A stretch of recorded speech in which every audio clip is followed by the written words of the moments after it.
देखे भाई साहब, ना मुझे आपकी बातें सुननी और ना इसे ब्याह के दुनिया की।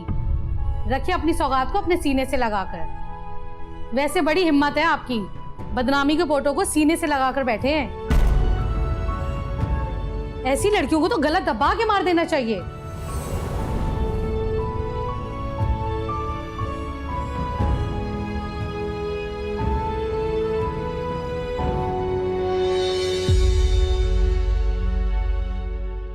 अंगूठी क्यों नहीं रखी सामान में?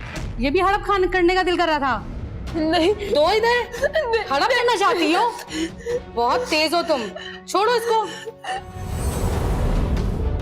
भाई साहब इसका भी ख्याल रखिएगा, कहीं ये भी